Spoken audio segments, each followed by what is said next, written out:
Hello guys, today we are talking about how to use the built-in Measure app on iOS.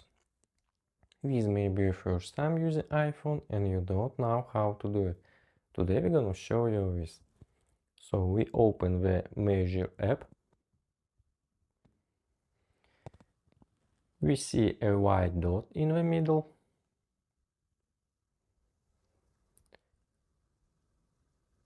Use it to set the beginning and the end of the segment.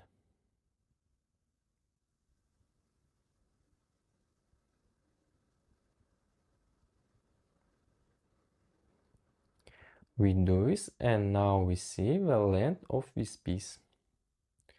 If you make a mistake when you put the point, you can click on the arrow icon and the last point will be deleted.